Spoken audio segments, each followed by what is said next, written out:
लिए खड़े हैं। अब तुम क्या कर सकते हो वो करो। और द्रुपद का नाम क्यों लिया द्रोणाचार्य के समय? क्योंकि द्रुपद और द्रोणाचार्य की आपस में शत्रुता थी। बचपन में दोनों मित्र थे, लेकिन परिस्थिति बदल गई तो आपस में शत्रु हो गए। और उसी शत्रुता को याद दिला रहा है कि हे द्रोणाचार्य, जो द्रुपद तुम्हारे शत्रु हैं, उन्होंने यज्ञ से जिस पुत्र को पाया है, तुमने उसी को शिक्षा दी, और वही शिष्य तुम्हारे सम्मुख तुमसे युद्ध करने के लिए खड़ा हुआ है। यानी वो क्या कर रहा है? आग में घी डालने का काम कर रहा है। इसी को बोलते हैं कूटनीति। बिना बीच में जाए और बिना अपने ऊपर आरोप लिए झगड़ा करवा देना। वो वही काम कर रहा है, झगड़ा करवाने का, झगड़ा बढ़ाना चाहता है। झगड़ा तो युद्ध के लिए तो तैयार ही है, लेकिन वो युद्ध करने के लिए और ज्यादा प्रोत्साहित कर रहा है।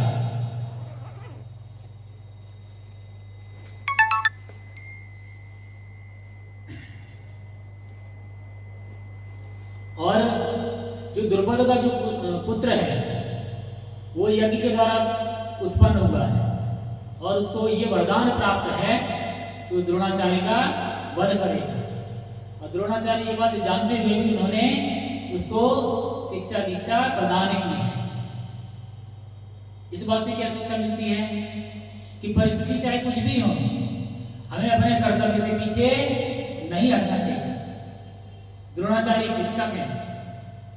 कौन है? एक शिक्षक है। उनका काम है अस्त्र शस्त्र की शिक्षा देना। तो जो क्षत्रिय उनके पास आता है, उसको वो अस्त्र शस्त्र की शिक्षा देते हैं। द्रुपद का पुत्र धृष्टद्युम्न जो है, वो भी एक क्षत्रिय का पुत्र है।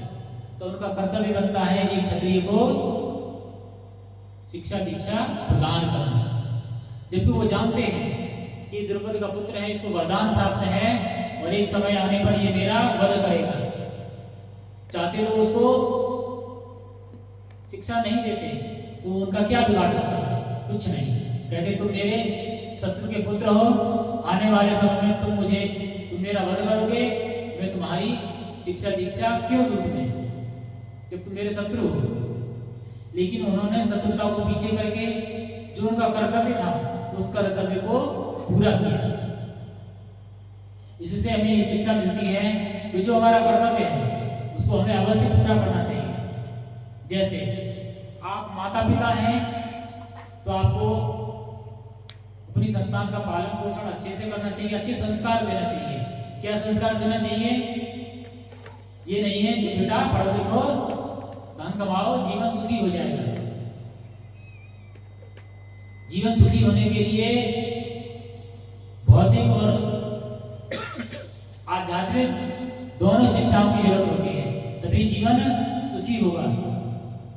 नहीं तो आजकल बच्चे जो हैं, धन कमाने की मशीन बनी हुए हैं और धन कमा रहे हैं, उसके अलावा वो कुछ भी नहीं देख रहे हैं।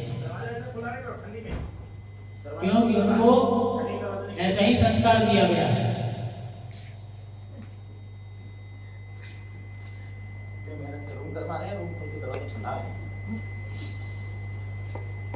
तो हमारा क्या कर्तव्य है?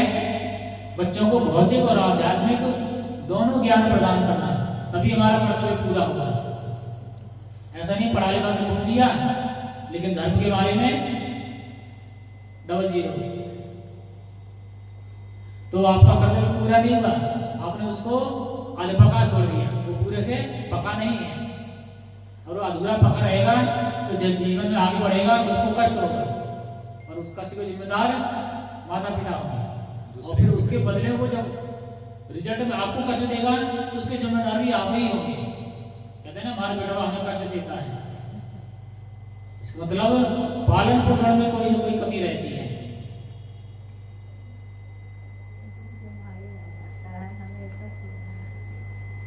इसके बाद में उसने संबोधित किया है दुर्योधन ने कि पांडव पुत्रों की सेना को देखिए। इसका मतलब कह रहे हैं, जो धृष्टद्युम्न को तुमने शिक्षा दीक्षा दी है, उसी शिक्षा के बल पर उसने पांडवों की जो सेना है उसको युद्ध भूमि में युद्ध के लिए अच्छे से तैयार करके खड़ा कर दिया है। और ये आपकी कमजोरी है, वो उनको उनकी दुर्बलता को दिखा रहा है कि आपकी दुर्बलता है, और समय रहते आप अपनी दुर्बलता को दूर कर लीजिए, नहीं तो आपको पछताना पड़ेगा। अगर कोई हमें हमारी कमी बताए तो उसको सुधार लेना चाहिए, इसमें हमारा ही हित होता है।